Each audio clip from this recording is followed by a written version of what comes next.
Pag-uusapan natin ngayon kung ano ang mga statutory holidays ng Hong Kong. Babasahin ko na lang dahil ang haba-haba ng aking kodigo para tuloy-tuloy ang ating usapan.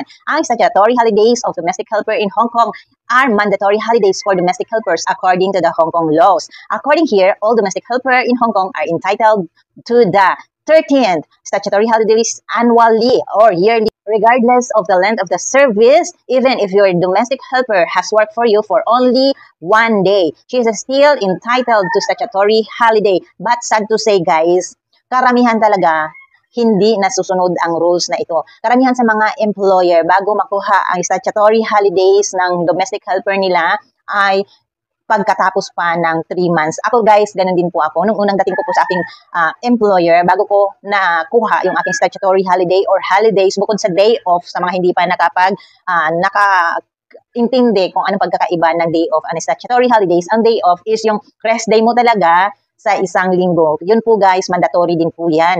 At ang statutory holidays, yun po yung mga holidays natin bukod sa day off, ay makukuha natin yan sa loob ng isang taon. Meron po ngayong 13 statutory holidays ang domestic helpers sa Hong Kong.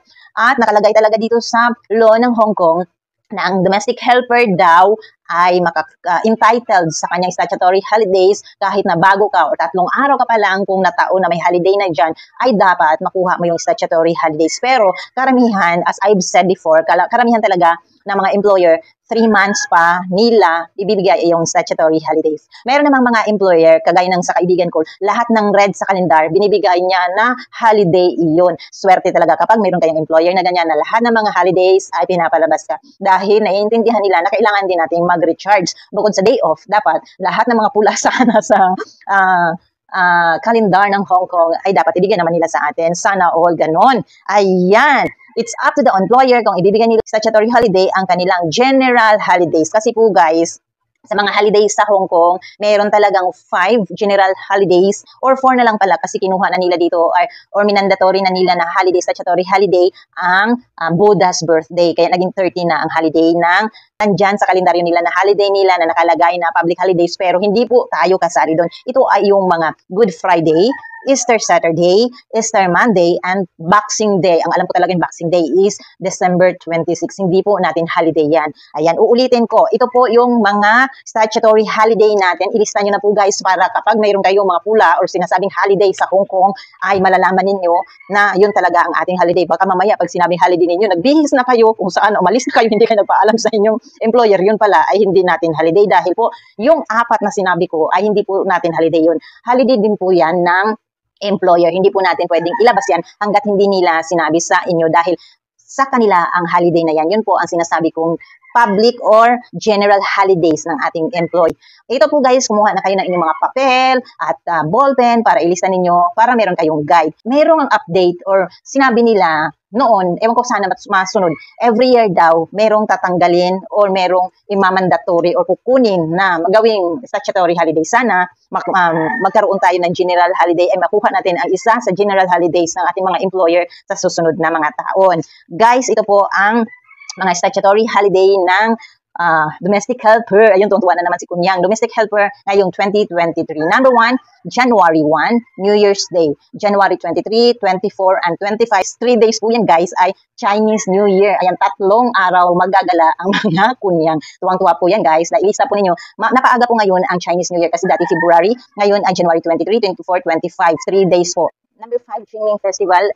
Yung mga festival dito guys, hindi ko nakabisado. Basta ilalagay ko lang kung anong festival ito. Anong holiday ito, statutory natin. Lahat ng babanggitin ko ay statutory natin. Ilalabas natin yan. May 1, Labor Day. May 24, Buddha's birthday. June 22, Chunang Festival. Ito ay Dragon Boat Festival. July 1, Hong Kong Special Administrative Region Establishment Day. Parang araw ng kalayaan ng mga taga Hong Kong. Dahil, ayun, medyo nahiwalay na sila konti. Hindi naman sa talagang nahiwalay. Parang nagkaroon na sila ng sarili government.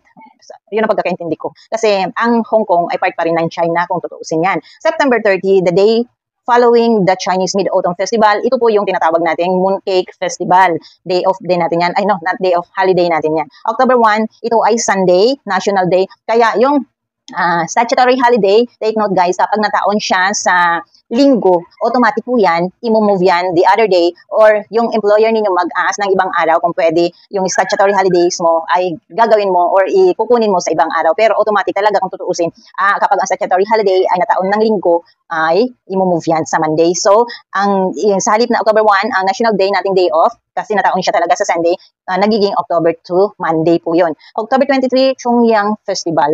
Ewan ko paano to basahin, basta yun ang holiday natin, October 23. And last but not least, ay ang December 25. Ito ay Christmas Day. Yun guys, ito po yung ating mga statutory holidays at sana po nakalista na kayo para hindi na kayo malito kung kailan or lalabas ba kayo sa mga holidays na yan. Kaya sana po may natutunan kayo sa video ito. Bye!